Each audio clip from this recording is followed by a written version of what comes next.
Ladies and gentlemen, welcome to Mark Bell's Power Project Podcast. Today's episode of the podcast is brought to you by Free Sleeve. Nsima, can you let me know when exactly you use your Free Sleeve? You know, I think one really cool thing that everyone is going to be able to relate to is that whenever we used to have to use ice, it would almost be like a ritual, and a ritual that you don't look forward to, because when you get done with whatever you're doing, training, whatever, and you're like, I got to ice. You have to go home, you have to prepare the ice, or you have to take out the really obtrusive ice block pack thing that you have to put a paper towel over so it doesn't leak all over the place. And then you have to sit there because you have to hold it on whatever you have to ice. You guys know exactly what I'm talking about here. But the cool thing about the Free Sleeve is that it's a sleeve. Now, we all know what elbow and knee sleeves are on this channel. The Free Sleeve is a sleeve that you can put around your knees, your elbows. They have something that you can also put around like your other joints. But the dope thing about it is that you put it on and you forget about it. Like, you can move around. I can do client work. I can get myself prepared for bed. I can do everything I need to do because it's a sleeve that's around my joint. So it is so easy. And it's something that I actually look forward to because it's so easy. Yes. Stop being a slave to your old ice packs and upgrade your ice pack today by heading over to freesleeve.com. That's FREEZESLEEVE.com. Use promo code POWER25 for 25% off your order and free shipping on all domestic orders. I put treats over there for you. I know. I saw. I'm trying to fatten you up. Andrew said I can't eat them till we start on air. Oh. But Kim Kardashian apparently made recently, she was talking about how everyone's, stuck in quarantine. So she was like, I know this is so tough for everybody. And, a lot of people have been able to see their relatives and their friends. So, since this time is so tough, I felt that it'd be a really good idea for me to just buy all my relatives a trip to this private island. We all got tested. So we could all just spend a few days together eating food and having fun and get together in this hard time that we're all having. And when I saw that, I was like, oh, that's kind of cool, but people are pissed. Oh, yeah. Like, nobody took that well. Everybody was like, that's nice. Everybody was so mad. The whole internet got so angry at her for that. Oh, yeah. I know. People... It's interesting. I think that the funny part is what's that? It reminds me, like, when we went hiking. Yeah. We posted that video, the hiking video that right. we did. It was like one of our most disliked videos. Oh. Yeah, I remember. A couple of dudes hiking, they're like, y'all are supposed to be inside. And People getting mad because we're hiking outside. Yeah. That's exactly the same thing. Oh, God. We got so much hate on that video. I know. People what about this guy on the Dodgers that went out and celebrated with the team? Did you hear about some of that stuff? No, what happened? So the Dodgers won the World Series. The Dodgers are a major league baseball. They're a major league baseball team in Nsima. I don't follow baseball at all either. So I didn't even know it was happening. I feel bad. Like I think I should be like at least a little up to date. Like when someone wins a championship, like even the NBA this year, I didn't follow it that much, but when the championship games came on, I watched as much as I could, but with baseball, I never know what's going on. Anyway, yeah, the Dodgers won the World Series. I think it's the first time in like many years, like 30 years or something like that. One of the players tested positive for coronavirus. I don't have my facts all the way, so maybe we should look it up, but I think that he tested positive and got removed from a game. I don't know if it was that particular game, but I believe it was. They said he got removed from a game on Tuesday, so I don't know when they won. But he got removed from the game because they found out that he had a test that came back positive. So they removed him from the game. So he was already out there anyway, So they win the World Series, and he runs on the field and celebrates with everybody, just because he's like pumped. And I don't know, I don't know if there's any discussion beforehand, like if he, asked his teammates, hey, you're cool with me, Yeah. But they're making the biggest deal about it. Like the Major League Baseball is doing an investigation on it. Oh come on. And it's just so crazy. It's like, hold on, can we make some sense of it? I mean, I do understand, like, there's people that there might be some players that are totally against that and think it's bullshit, right? But it doesn't seem like any of his own players are that way. It doesn't seem like his coaches are that way. And they're like, oh, look at him taking a picture with his manager. And he pulled his mask down to take a picture with his manager. They're like, the manager is recovering from cancer or something. He's like, he's not recovering from cancer. He's a cancer survivor. And it was a while ago. But the manager chose to be next to him, too. He knows the circumstances. I mean, it's just... It's just a while. I mean, the news right now is it's at an all-time high. Like when I watched some of it this morning, just because I haven't watched it in a while, and I was like, wow, like I just kind of see it with different goggles now. I see it through some different light. I'm looking at it, I'm like, wow, like it just keeps getting faker. Like it just keeps getting worse and worse. And I'm not saying by any means, I'm not saying the coronavirus is fake. I'm saying that they blow all this stuff out of proportion so much, and they try to make stories out of things that aren't stories, and it's just gotten to be absolutely ridiculous. Yeah, Justin Turner was his name. Yeah. Yeah. This situation's kind of bad. Look at that beard, bro. It's That's great. nice. It's a nice beard. She has corona now. Nope. There you go. She has corona. But do you remember the Rudy Gobert situation? I don't. It's kind of similar. It was like at the beginning of before, like, it's when COVID started and the NBA didn't close. Rudy Gobert, he's this tall center. I forgot which team he plays for, but he was doing a single interview and he was like making a joke where all these mics touches everything. Are right there. So he was like, now. And then he touched every single mic in the room and then he left and dipped. Right. And then I think then after 2 days, they found out he had coronavirus. And then everyone was like, oh, and then actually a few of his teammates got coronavirus too. So then he apologized for it. It was just really funny though, looking back at that video, because there were like 10 mics and he was like touching every single mic on the table. Brandon Schaub, right? He was like traveling, doing comedy, right? And he had corona or something, and he got a lot of flack for it, right? Yeah, well, so something like that. Yeah, before him and Callan stopped doing their podcast, they had just kind of been not making fun of it, but just like, it's not that serious. We're not gonna not do our comedy tour, blah blah blah. And they had a packed house in, I think, Houston or somewhere. And sure enough, yeah, they both came back, tested positive. What's up? No, keep going. No, just question for you guys. But like they're fine. But yeah, same thing. Kind of like they're joking around about it. It's like, oh crap. Are you guys going to follow Dictator Newsom's guidelines? I'm just curious. I'm so out of tune that the only reason why I know what you're talking about is because your Instagram. Yeah. Like without that, I wouldn't have any idea what you're talking about. Yeah. Isn't that stuff wild? Like all the different rules. Maybe you should try to bring some of them up. I will try. And it's just crazy. I mean, it's a lot of different rules to follow.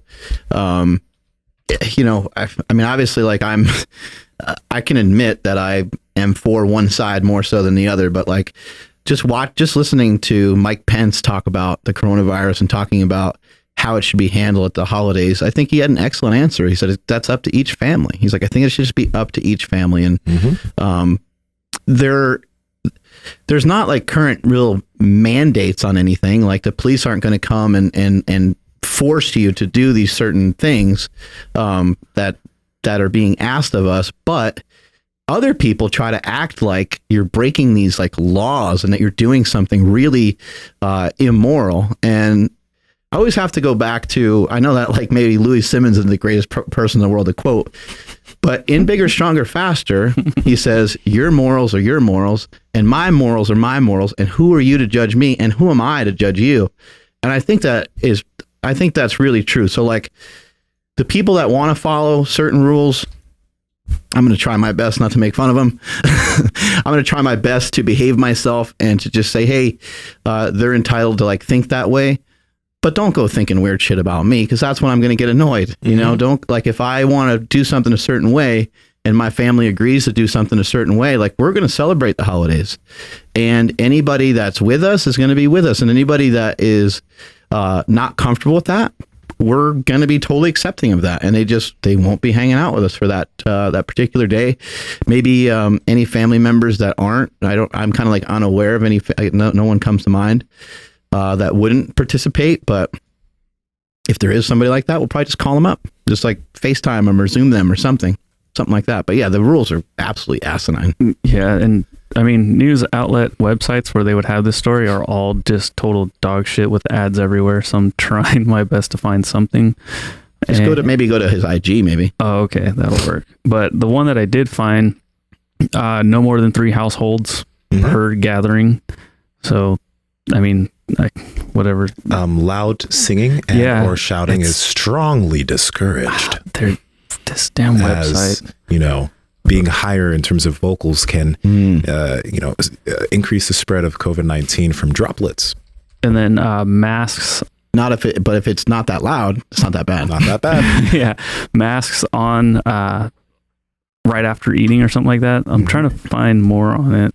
Also, you probably shouldn't have Thanksgiving indoors. Try to do it outside. Oh God! In our warm November weather in the evening. On the East Coast. Yeah. And you're in like Minnesota or Chicago or New York or something like that. Singing and shouting, strongly discouraged. What else we got here? I think there's something there about like it should be a 2-hour event or something like that. Maybe. Let's predict. I know, right? Keep it social distancing, maintain hand hygiene. That's what you already mentioned the no masks, like masks on after eating. Yeah. Yeah. Which Why is funny, just blend all the food so you can keep the mask on and just drink your Thanksgiving dinner? How about that? Yeah, if he really cared, that's what he would have recommended. What you would do, right? Yeah. Have shakes. Yeah, it is funny that like he's basically saying what like is going on right now in like Nevada. Like you can go to a casino and you can smoke, you can drink, but you just have to like pull your mask down, drink, put it back on. Like, all right, cool. I guess that's okay. Man, that's awesome. There's some just really crazy, irrational stuff going on. I mean, think about how outraged people would be if they stopped selling potato chips and candy and just sugary drinks. If they were like, hey, you know what? Like enough is enough. America's fat enough. We're already really, really sick. And so I'm sorry, but just until we figure out what's going on with this virus and we can help people be a little stronger, we're going to get rid of some of this stuff because y'all overeat it way too much, way too often. So we're just going to, we're going to shut this shit down. You know, nothing like that would ever happen. And the country would lose too much money. I mean, there's just a million different things. And I'm not even proposing that they should do something like that. But I'm just saying, to me, it's like, let's attack this from that side. Let's attack this more. Let's promote good health. Let's promote some healthy habits for people. Let's encourage people to get outside, to get some sunlight. One of the healthiest things you can do is to interact with other people, like mental health. We're just not designed to be by ourselves. Yep. We're just not. You know, people can say that I'm more of a loner. Andrew and I have kind of said stuff like that, but yeah, only for maybe like an hour or two, and then we want our sweetheart next to us, right? Or then we want our kids next to us, or something like. You know, we all really need each other. And when you see people with masks, I mean, we're not seeing people smile, and we're not seeing a lot of that stuff. I mean, even before coronavirus happened, I remember walking through the airport. I remember going, certain places and just seeing people like, man, I'm smiling at people, and people either just think I'm the ugliest thing they've ever seen, or they're just having a really rough day because I'm smiling at people and I'm not like, people are just, they look grumpy. Yeah. It's almost like on the street, sometimes you wave to somebody because like you let them go or whatever, and they don't wave back. You know what I mean? Give you a weird look and pass you by. It's kind of like that. Like you're walking around and you're trying to be in a good mood, so hopefully someone sees a smile and they smile back, kind of thing. And you're just like, man, people are. So even before the masks were put on, I mean, I knew people kind of had grumpy faces, but it sucks to not be able to read that or to see that or to. I don't know, be able to like encourage somebody to get them out of that funk, that kind of stuff. Cassio was talking about this yesterday over at Jiu-Jitsu. He's like, this is really going to mess with people's mental health. I already know people who just aren't leaving. They're just too scared to leave their apartments or too scared to leave their houses. I know there's some people in my life that are like that at this point. But when things get back to normal, whatever normal is, you're going to have a lot of people who are just going to be scarred for the rest of their lives or for a good amount of the foreseeable future because of all the just potentially unnecessary restrictions that we've had. It's wild. And it's also crazy, like over at, again, Jiu-Jitsu, we've been rolling with each other. It hasn't been any outbreak, and it's like the most contact sport you can have. I know it's like a secluded space, but even the Jiu-Jitsu schools around SAC, the Jiu-Jitsu schools that are open, I think physical activity and getting outside and getting with people is probably helpful. Like your odds of getting struck by lightning are higher. They are higher. Somebody can make an argument that one of you guys might pass it along to somebody else.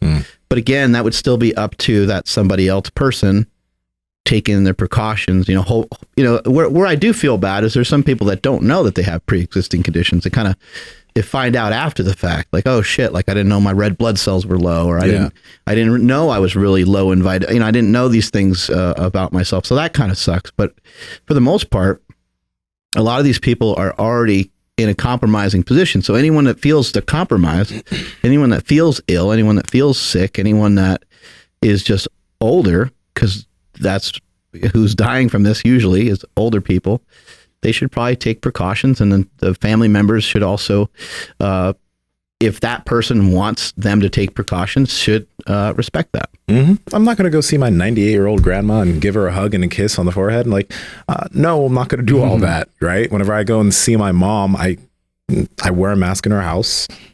She's like, it's not a difficult thing to do to take care of those people. Because you know that she's going to see your grandma, right? Yep. She helps take care of my grandma. So it's like, that's not going to happen. But my mom isn't, she's not scared of that for me. So seems reasonable. Mm-hmm. Like, yeah, I mean, I think people can use common sense, like the Thanksgiving guidelines. Are there going to be some advanced age people around you? If so, okay, maybe take some extra precautions with people around the house. But outside of that, I don't know. Yeah, I think it is definitely time for the schools to open back up and things like that as well. I think, it's tough because the news, hammers you with spike number 3. And, we had Ivor Cummins on the show, and he's like, what he basically said on the show, I mean, he predicted a lot of these things going on. He's like, you're not really going to have a second and third spike. They're fake. Because one of the reasons why they're fake is because they're not testing in certain areas and they start testing in other areas, right? So the testing improves and the testing goes kind of outward from major big cities, right? Testing people at like major corporations and then testing people at smaller facilities and so on, right? And so those stats get all skewed. But what he also said is like the virus takes a long time to like take hold of everyone that it needs to take hold of. Mm-hmm. And so it just really hasn't fully run its course yet. So we're still on wave 1. We're still in the middle of, that's what this is. I mean, it takes a long time. It never really completely died off. It's still around. It's still viral. It's still spreading, and it will continue to spread, and it will continue to kill people, but people die every day. I just lost my mother on Saturday. We, unfortunately, like death is prescribed to all of us. We will all die. Like no one's made it out alive yet. I think it's a quote in the movie, bless you. Thank you. A quote in the movie Van Wilder where they say, no one's ever made it out alive, so you shouldn't take life too seriously. I think people could have a new perspective on death. It is final. It does suck. But it's inevitable. It'll happen. And then rather than thinking that, always viewing it that it's so sad, it's like, well, why not enjoy the time that you had with people? Mm-hmm. I'm going to try to look at it more from that side. I'm not saying that just because of that you don't take any precautions towards anything. Mm-hmm. Still trust your gut on things. Still be cautious. Still be careful. Whenever you think that you need to be. But at the same time, I just don't think, living our lives in fear I don't think it's acceptable.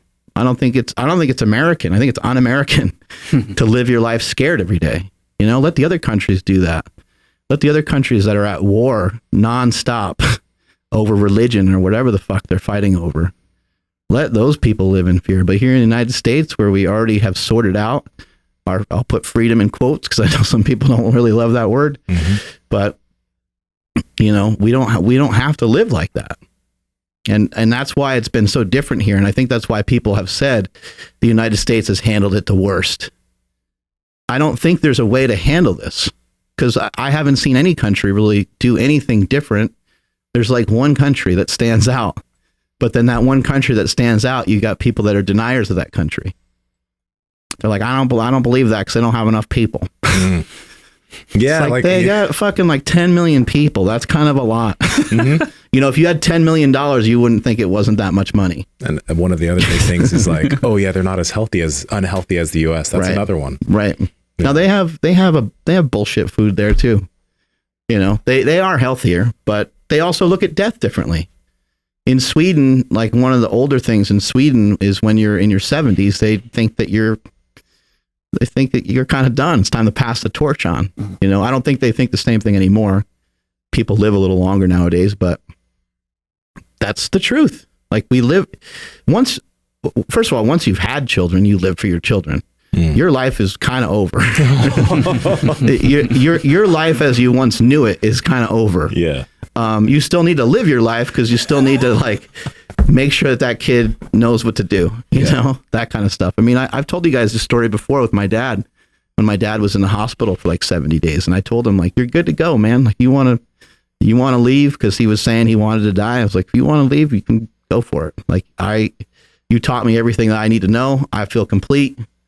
I feel good. And if this is it for you, then, know that I'll be okay. Mm-hmm. You know, and I think people try to gain try to learn more about death. I mean, there's a lot of places you can look at stoicism. Look at, we've had people on the podcast talk about it before. You can change your interpretation of it. It doesn't have to be. With COVID, I don't think there's a reason for people that are young to really be that. I don't think they should be scared of it. If they're scared at all, like they could maybe be fearful a little bit of their elderly people in their family. But even if somebody who's 90 passes, they're 90. You know, I'm not trying to diminish their life, but they're fucking 90. They were here for 90 years, and something was going to kill them at some point. A heart attack. I mean, we've mentioned that before on the podcast. Cancer. You know, I'm thankful that my mom went quick. My mom fell, and then for whatever reason, she couldn't breathe. I don't know if she had a heart attack or really what it was. I guess we'll find out more information soon, but she died in probably like a 2-minute span, you know? And I'm going to focus on that 2 minutes, you know, like that doesn't make any sense. No, I'm going to focus on how awesome she was. I'm going to focus on, she was there for like, I still don't, I can't understand it myself. Cause I'm like, how the fuck did she figure that out? How, like you've said about your mother too, like how were they there for everything? It doesn't make any sense.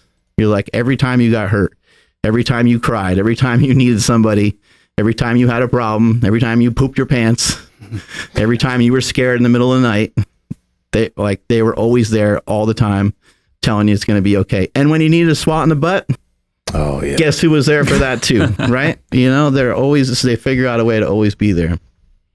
You know, I don't, this isn't okay to ask them. It's fine. I'm just curious, like, cause obviously, you know, your mom just passed and it's fresh. And like, you know, you probably had a bunch of people message you once it happened. A lot of people. Yeah. Thank you, everybody. Yeah. Like I sent you a message, and when I heard your message back, I was just like you seem just, I mean, obviously it affected you. Obviously it's affecting you right now, but you just seem like you're just handling it. You know, I've thought about that before. For me, I'd be fucking done if like that happened to me right now. Like, I don't know. So how have you, like, where did your mind go when that happened? When you found out about that, how'd you handle it?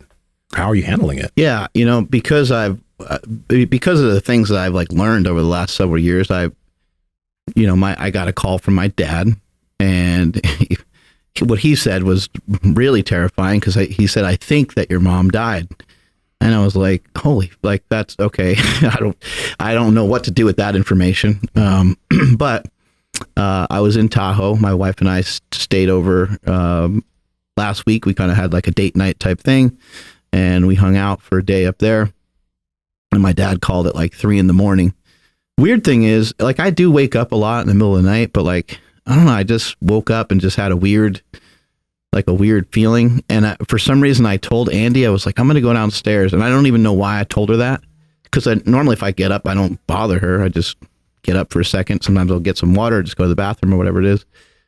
But yeah, I just didn't really feel right. And I laid down, and before I fell back asleep, you know, I got the call. And so I was already like alert, I guess is my point. And when my dad called, I was like, okay, well, like, where are you? Like, I don't, you know, just kind of, where are you? He's like, oh, we were at home. I was like, okay. I'm going to drive home. And he's like, I don't think there's any point. And I said, no, I'm coming home. Like, I think I should just be with you regardless of what happens in the next few hours, And so he already called 911. He already called the police. He got a lot of that stuff done. And then I was like, well, I just need someone to be there with him. Cause like, he probably not thinking correctly, and maybe he can't figure out what to do with the situation. So, my sister-in-law, April, she lives right next door. And so she popped over there, and she kind of handled everything. The hard part is like, what people don't realize is that when somebody dies, I guess you just don't think about it, but you unfortunately have a dead person. You got someone who's dead, like lying on the ground, and it doesn't look like anything you've ever seen before. It doesn't look like a movie. It's really, truly terrifying. And luckily for me in this situation, I didn't have to see that. I didn't know what I was going to. I didn't know if she would be removed by the time I got there, but April had to see that. But I have seen that before with other family members that have passed, and it's weird, man. They're lifeless, and you're used to seeing them, just moving around, and it's awful. It's not like someone got knocked out. It's not like it's just different, and it's just really. It's terrifying. So if anyone ever has an opportunity to ever see anybody that's like that, try your best to not fucking do that. Try your best to not, because I told my brother, I was like, dude, I don't know what we're walking in on, because I came, I'll explain that part in a second, but I said, I don't know what we're walking in on, but are you okay with seeing her if she's laying on the floor? And I said, I'd rather not, and so he was like, I think I'm okay with it. I was like, double check and triple check, because that shit will be in your brain forever. And I told him, I was like, yeah, I don't think I'm good with it. So you go in first, So he went in and he was like, oh, it's good to go. And so luckily we didn't have to see that. But the hardest part in situations like that is to try to remain calm and try to like think, and try to figure out like what's the best thing to do here, And so I thought, okay, well, let me get home to my dad. And so Andy and I, we left Tahoe, and I tried to call my brother a bunch. We were unable to get him. My brother was actually staying at my house because he was watching my kids while we were gone in Tahoe. And I just couldn't get a hold of him. So we drove to my house. I woke him up, and I probably should have waited until he was like up more, but I just kind of told him right away. And he was confused because it was the middle of the night, and he didn't know why I was there, because I told him I would be back at like noon or something like that. And it's like 4:00 in the morning or whatever. And I was like, hey. And he was like waking up, and he's like, oh, what's up? Like he kind of said it like happy, like he was pumped to see me, And I said, hey, unfortunately, mom died in the middle of the night last night. And he was like, what? And it just, when you have to tell somebody else, that's when it hurts the worst, is when you have to kind of relay the message to other people, and you see how they react to it. And then from there, we went over to my dad's house and just made sure everything was kind of good to go. And then they take the body away, and they, do whatever they need to do. Made sure my dad was okay. And I was asking him like, what are you going to do with the rest of your day, and so on. And he was like, oh, I'm going to do this, I'm going to do that. And I was like, okay, cool. I said, okay, well, maybe later today we'll get everybody together, have dinner at my house, something like that. And he was like, great. And he's like, all right. He's like, well, what are you going to do now? I was like, I'm going to go to the gym. And he's like, you're damn right. And then my brother was like, really? I was like, yeah, why not? Let's go to the gym. And then Andy was kind of looking at us kind of confused. And I was just like, mama didn't raise no bitch. I mean, she raised us to be strong. I mean, the whole reason for her protecting us wasn't to shelter us from the world so that we would be weaker.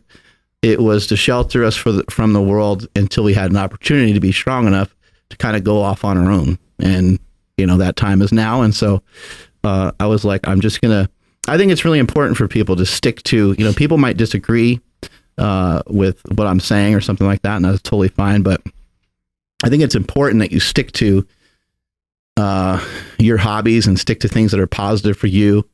And I came in here and I worked out with my brother, and Jessica Smith was here, and she invited our friend Mariel Tag. She invited her over here, and we just I lifted for like an hour, got some training in and got to think about it more. And then my kids, they were like, I don't know, they were somewhere else. So I think they were at McDonald's or something like that.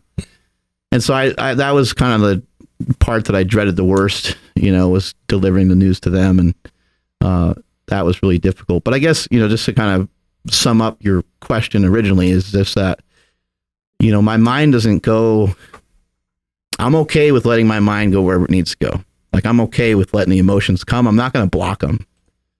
But I'm also not the kind of person that's just going to hit the ground, and just, and I don't think there's a right or wrong way though. I'm just saying, for me personally, that's not me. I wouldn't react that way. I did cry a lot. I mean, there's been a couple times where I just got completely blindsided, and just things like that will happen when you have something like this happen. It'll just hit you like out of nowhere. And there's other times where you can talk about it and not shed one tear. And there's other times where you're not even talking about it. Just something happens and you're just like, shit. One thing that happens quite a bit that's really sad is just, again, kind of knowing how that person impacted some other people. So when I think about, my mom was like best friends with her sister, I think about these other people that she impacted. Like, that makes me more like knowing that they're really sad and they're really shook up by it, and that that relationship for them is over. Like, that part is probably the worst of it. For me, I feel okay. Like, I feel fine with it. Like, I've kind of, some of the stuff we've talked about on the show before, I've walked through, not everybody, but I've walked through what it would be like to lose a lot of different people in my life, and especially people that are already in compromising positions. My mom was already fairly unhealthy. She's been on a walker for years. So I've kind of have thought like, well, she has had diabetes. There's things that I'm like, well, it's possible she ends up in a wheelchair. What would that look like? Who's going to take care of her? Who's going to push her around? Are we going to, pay someone to do that? Am I going to do that? Is she going to come live with us? Is she going to, you just kind of play out, and even worse, what happens if she passes? Or what happens if my dad dies? And really just trying to, when something like that first happens, your mind doesn't go anywhere. It kind of just goes blank, and you're like kind of confused on what to do. But after you think about it for a while, you can start to think about all the things, rather than thinking about all the things that went wrong, you can start to think about all the things that went right. Again, my mom passed quickly. Like, that's amazing. Like, it's great that she didn't have to have a surgery. Like, her knee and her leg has been bothering her for a long time. She was in tremendous amounts of pain that she really didn't talk about much, but she couldn't, she wouldn't move around much, so she was stubborn and didn't want to talk about it because she'd rather be more positive, but she was in a lot of pain. So that's, that's removed, that's gone. And just kind of like thinking about the situation in terms of the positives, which you're like, how could there be a positive, somebody dying? Well, if my dad died first, that would have been brutal because my mom was starting to have more of a problem taking care of herself. I'm not a professional. I'm not a health professional. And so, me trying to take care of her, that would have been really difficult. And then trying to put her in a home or something like that, that would have sucked. Having someone come to our house, I guess that might have worked, but she wouldn't have wanted that. My mom's very private. She would have been extremely uncomfortable with that. And my mom just couldn't afford to have, like, to bear one more death. I mean, her sister died when she was young of leukemia, and my mom pretty much raised her because my mom's parents were alcoholics.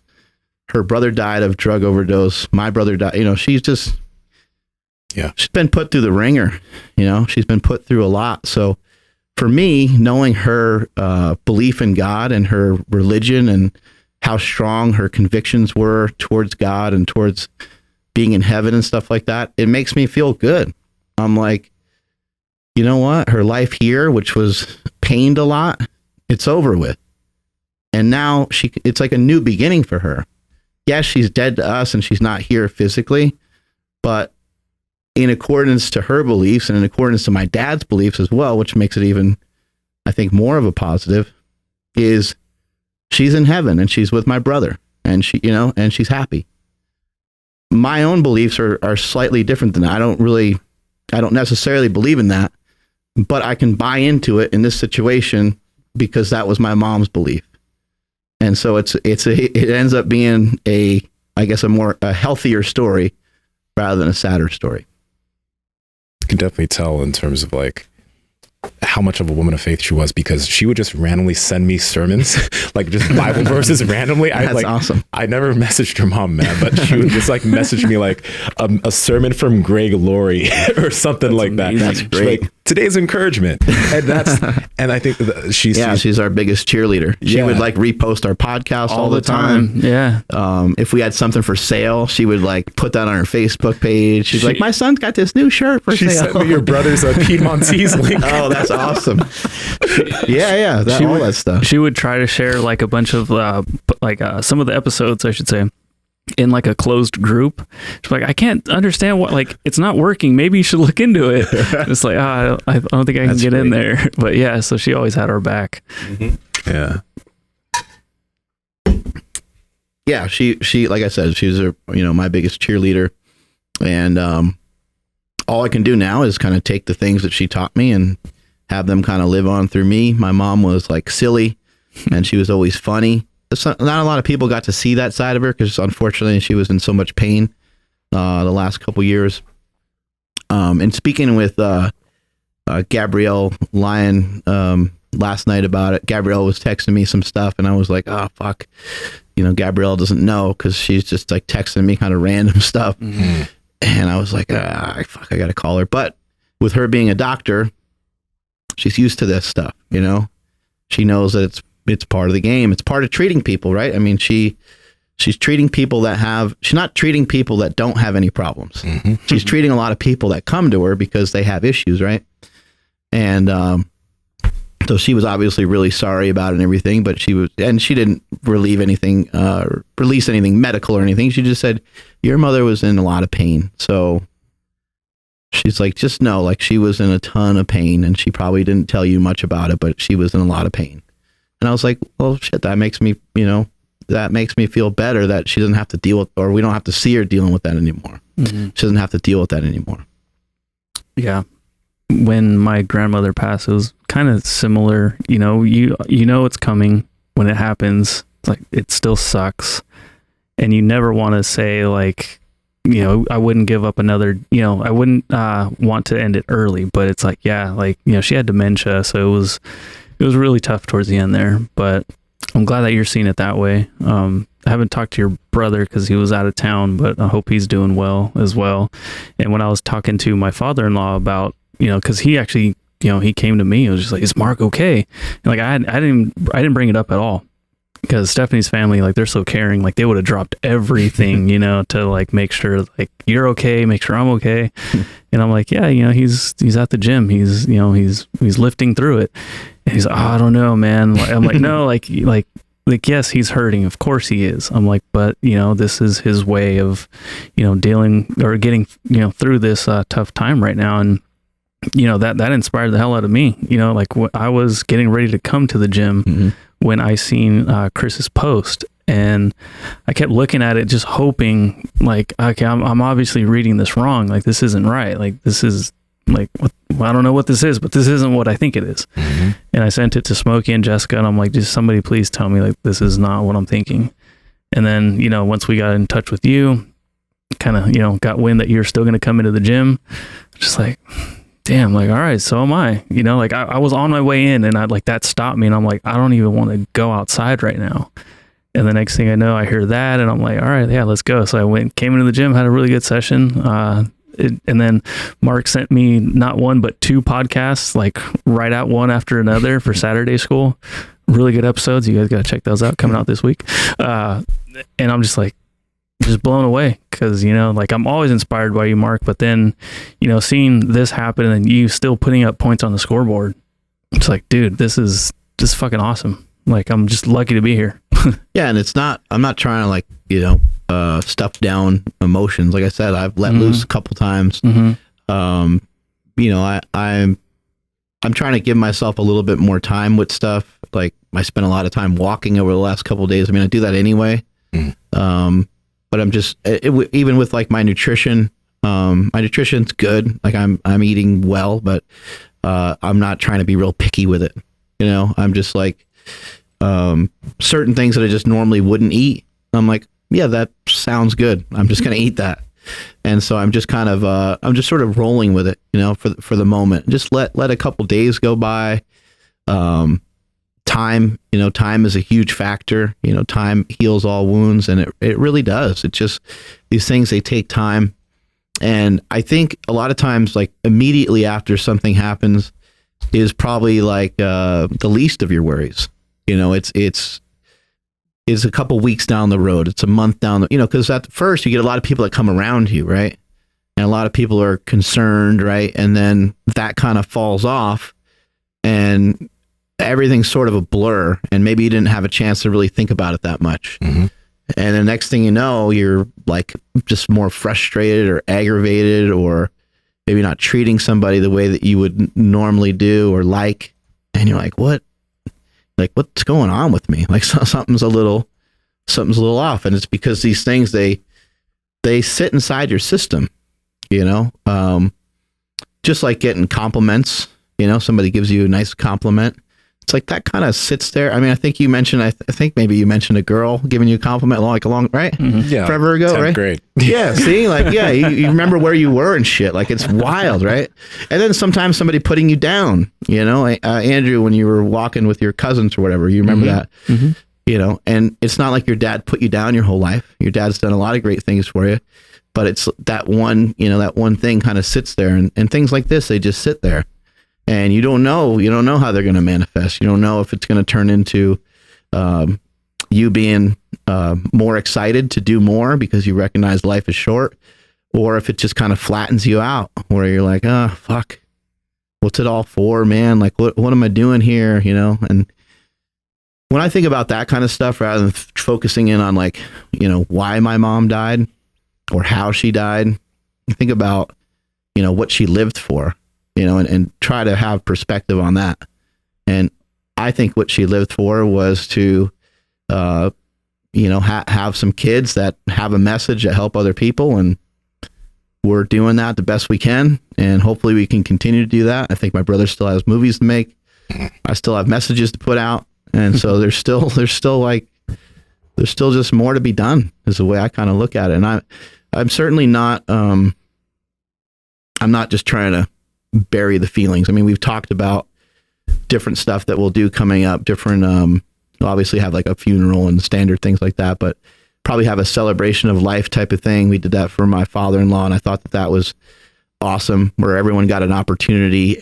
Anybody that wanted to basically had an opportunity to get up on the mic and talk and share their experiences. And it was amazing. And then there was these stories that you never heard before. I'll tell you guys this story. This is pretty funny. My uncle got beat up in school, and he came home, and my mom said, "Oh my God." She's like, "What happened to you? Your face is all scratched up." And he's like, "I got beat up." And she's like, "Who beat you up?" And it was some kid named Mike. He's like, Mike Jones or something. I don't know. It's like, Mike Jones beat me up. And so she goes, "Oh my God, I know that asshole." She's like, "I'm going to go over to his house right now, and I'm going to give him a piece of my mind." And so my mom is already like kind of hanging with my dad at that time. They're like 15 or whatever, or 16. And my mom goes, "Are you going to come with me?" My dad goes, whose house are you going to yell at? Who are you going? She goes, "Mike Jones." He goes, "Hell no." And my mom goes over to his house and she starts yelling at him. And I guess they kind of got into it a little bit. And then my mom hauled off and like smacked him. And I think because she's a girl, he didn't, luckily he didn't, he didn't do anything. And my mom comes back home, and she starts yelling at my dad. She's like, you're such a wimp. She's like, why didn't you come with me? He's like, I wasn't going to go over there and get beat up. So that sums her up pretty good right there. Yeah. And then you had told the story too about like she just ripped out or benched 135 like without really ever doing it, or I don't remember the story. She benched 185. Or sorry, 185. You're kidding. No, she benched 185 pounds. How? In our garage, and has never, as far as I know, I mean, unless she's doing some sort of secret workouts behind her back. You guys were asleep. She was just going. So we gave her like the bar, and she pressed it all crooked and didn't know what she was doing. And then and then we were like put on like a 25, and we put a 25 on each side. She did it a lot easier. Yeah. She's like, that felt great. We were like, it's like, that didn't make any sense. We put 135 on there, and she kind of does the same thing. It's like the scene from Unbreakable. Yeah, it was totally like that. Yeah, and then we're like chipping the weights, we're like being real careful with her because we didn't know like, what she's going to do. But, it was a shaky, crazy 185, but she did one plate and a quarter on each side. Now we see where you got like the bench genetics from. Well, she goes to like push the weight, and how like people that are kind of beginner, they just don't know how hard they need to push, and so that was really the main problem. I think if she did it a couple times, she would be able to do it really easy, but she just kind of like stopped because she didn't know they need to kind of push all the way through. Yeah. Great. Wow. That's actually really fucking wild. Yeah. Yeah. Oh man, and that means that slap must have fucking hurt. Oh yeah. Oh yeah. She's probably strong as hell. Knocked the taste out of his mouth. Did she play any sports when she was younger? Mm-hmm. Yeah, she played all kinds of stuff. I think softball and volleyball and all that kind of stuff. Yeah. Wow. Yeah. Well, thank you for sharing all that, Mark. Yeah, no I problem. know, you said you received tons of text messages. Sorry for adding a couple in there. I was like, I'm sorry, I couldn't do nothing. But for everyone that, that was texting, and the people that the live stream's been going nuts with everyone sending their condolences. Yeah. So for you opening up and sharing all that with everybody, just thank you from everybody. And also, like I said, everyone, sends their condolences. Yeah, I got probably thousands of messages. I bet, yeah. I don't have social media, luckily, so I don't have to really look at how much is on there. But just through my own phone, I mean, I've gotten so many text messages and so many people reaching out. Stan actually like made a video, and it was really good. But again, those are the things that hurt the worst. I mean, they're great because they are helpful. But seeing your friends, like Jesse, he's fucking wrecked by it. And it's just like. And anything that's ever happened with him too, it's like I feel it 10 times worse than he does. Yeah. And it's just, that's kind of what it means to be like family. You tend to, Kelly Starrett had a, knee replacement surgery recently, and I know that he's in pain, and I know that it hurts, but like I feel it a lot too. I feel really, I feel empathetic towards him. I'm like, fuck man, I really hope it goes well. I hope he doesn't end up with as many complications as Matt had, and same thing with Matt, when those kinds of things, it's interesting because when it happens like directly to you, it like for whatever reason, maybe because of maybe just because of our physiology, maybe it just doesn't seem like it hurts as bad. Yeah. No, I totally get that. What exactly did happen to Kelly's knee? Like, was it an accident or? He's had a bunch of knee stuff going on for quite some time, and then I think he really jacked it up, I think skiing. And then you guys know how active he loves, like cycling, and he loves doing all kinds of stuff. And so I think it just got to a point where he just, just couldn't deal with it anymore. And Burdick, too, when he had his hip replacement thing, I think, a lot of people are like, well, how do you know when you need a surgery like that? 'Cause that seems like a huge deal. And then most of the people my hip has been like tight for like a long time, but I never really thought that I needed like a surgery for it necessarily. And they're like, hey, like you'll know, you won't be able to like, it'll feel like you got shot, and it just would suck to have that pain, all the time like that. And it's hard, man. I think people undersell pain, just think about us, how much how bad it throws us off to be in pain. And I think that we kind of stuff it to the side a little bit because we're used to lifting and we're used to having these little injuries, but we have pretty minor stuff going on. You know, imagine being 60 or 70 or 80 and, you know, it's just all the time. It's your back, it's your knee, it's your elbow, and you've tried to get help for it a bunch of times and you just aren't be able to get much relief. I mean, it just sucks. And it makes you grumpy. Yeah. It puts you in a bad mood. Yeah. Like if you trip on the carpet like I did the other day and all of a sudden you're back and you're just like, fuck, just so upset. It's like the worst feeling ever. You just feel so, I felt broken before, but like it just feels so helpless. Is there a difference? Helpless and hopeless? Helpless. Yeah. Cause I think I was helpless. It's like a misstep and I'm done. It's frustrating. Working out helps. It does, yeah. It has. It is. Yeah, Jessica talked about that the other day, just having like back pain, you know, and knee pain. Yeah, she's talking about her knee pain. Yeah, and just makes you grumpy. You go in there and try to work out. You're just trying to do shit that you like, shit that you enjoy, and then you go to do it, you can't. And you're just like, and then imagine, you know, also like, I remember with my grandfather, he had really bad arthritis in his hand. And he was like a boxer and stuff. And he spent his whole life he was a mechanic. He like built his own house. He, you know, fixing cars and boats and planes and all kinds of shit. And then, yeah, he just had tons of arthritis in his hand. He couldn't use his hand hardly anymore.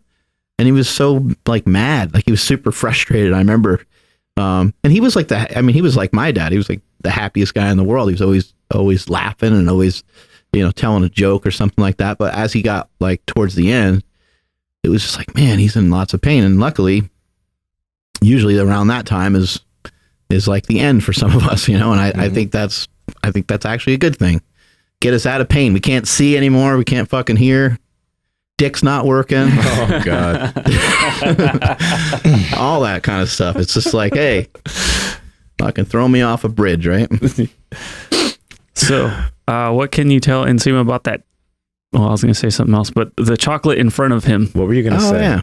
You need to know what you're going to say. That chocolate, and then it was just going to sound weird. You get comments on that shirt? I get people that are like weirded out by it because they're like, don't listen to Joe Rogan. Yeah, I always get stares in the store because like I've actually a lot of people like Joe Rogan, so then they're like, hey, like, why does it say don't listen to him? I had two ladies that looked at this shirt, and when I was passing by, they're like, yeah, and I was like, just wait. And then when I looked back and they were looking at the back of the shirt, they were just like, they were angry because they didn't like Joe. So what does it say on twice. It says something on the back. Yeah, it's like don't eat elk, don't do yoga, don't do jujitsu.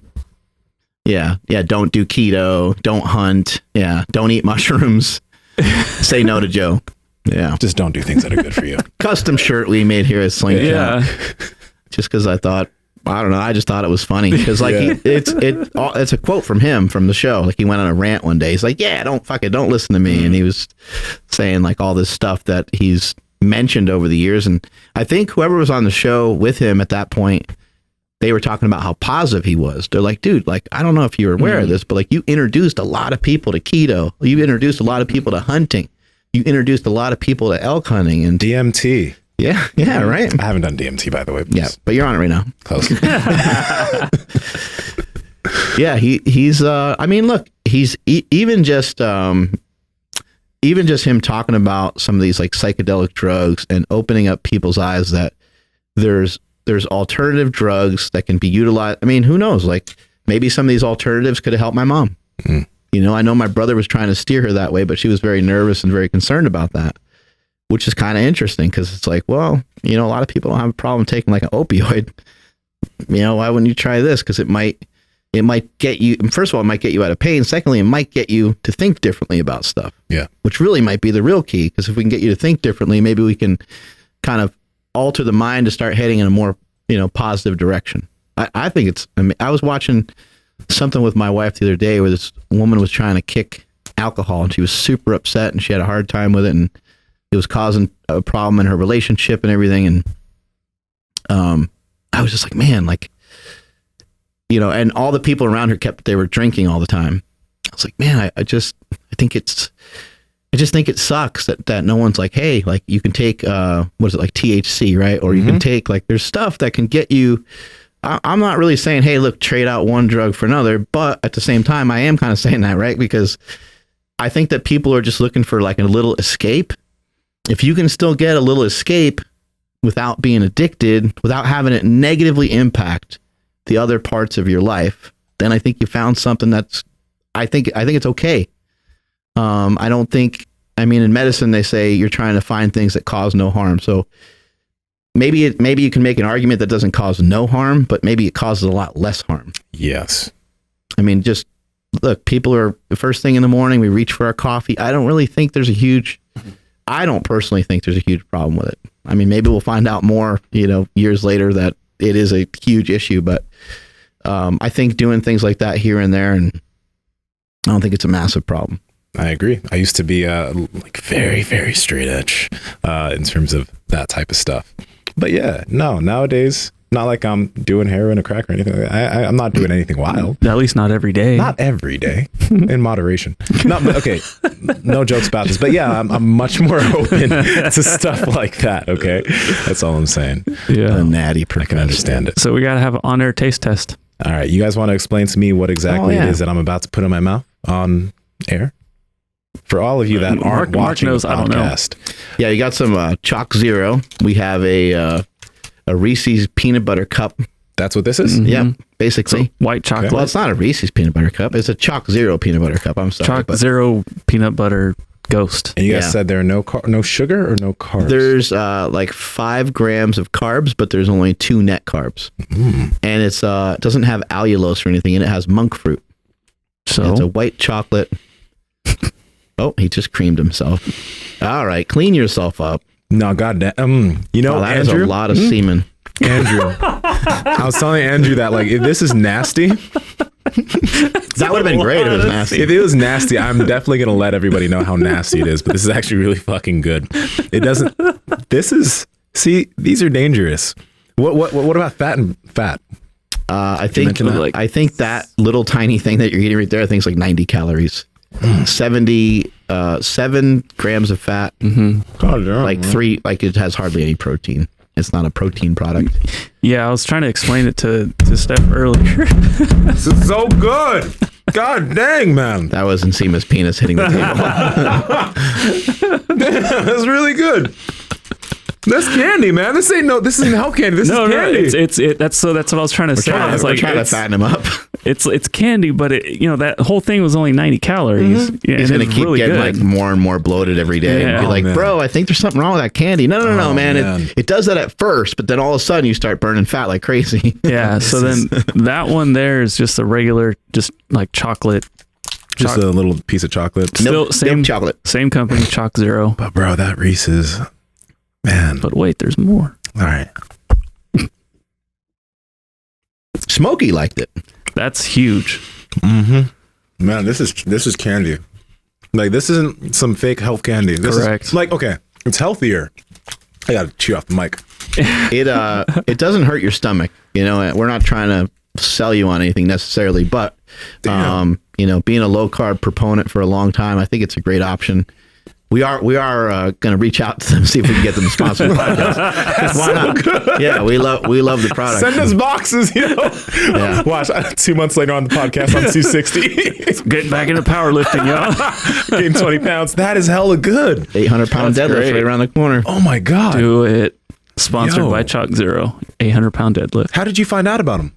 I've been buy using stuff all the time. I've been using some of the products for a while. But like I had, you ever have that like chocolate bark? You ever have that stuff from the grocery store? Mm-mm. It's just like, it's like chocolate and pretzels, or sometimes it's chocolate and like almonds. I don't know. They have a product that's similar to that has just chocolate and almonds in it, and it's good.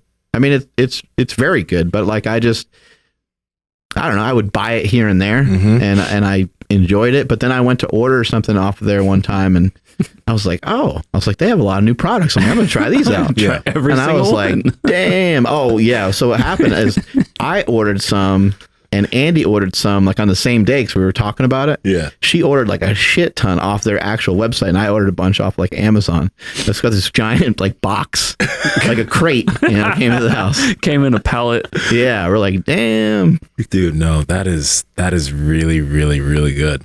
And it's oh man. You know what was amazing is the pizza that Ron Penna sent me. Is it a different new pizza than the one pizza? we had? I was like, I can't say anything. It's amazing. The pizza that he sent me is fucking awesome. It has a sausage crust, which sounds odd, but is really No, good. that sounds amazing. That Yes. sounds like it's how it really should good. be. Right. Yeah, it was incredible. So it's kind of like a keto-esque pizza. A bunch of people sent me flowers and stuff like that. And He sent you pizza. Ron knows where it's at. Perfect. He sent me 10 pizzas. Genius. Sausage crust pizzas. Yeah, it's really good. Are those released yet? Are you allowed to talk about that? We already did. No, it's from it's not a Quest pizza. It's from like some Chicago deep dish pizza company or something. Oh like wow. that. Yeah, it was is amazing. that the one? thing Okay. that they had the cookies. And Got it. It's a company that normally makes like just regular fat guy stuff. Mm-hmm. But they made a keto. They made a keto product, and it's fucking awesome. Oh God, I got to get my hands on that too.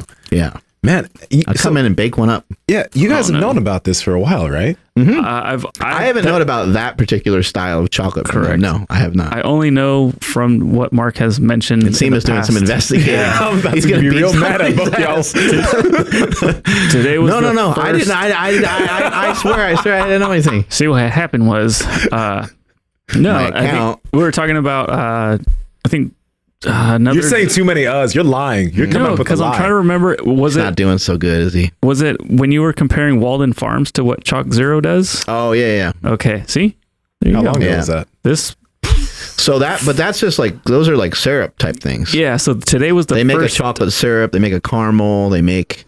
They're all really good. Yeah, today was the first time I had anything from them though, and man, it's Okay, I appreciate Really both of you. I'm not holding anything against either of you right But now. the chocolate and the caramel and all that stuff, you can like dump some of that in like yogurt and stuff. It's really good. Really Is it good. good in coffee and stuff too? I've never tried it in coffee. Sounds like it could be I don't know.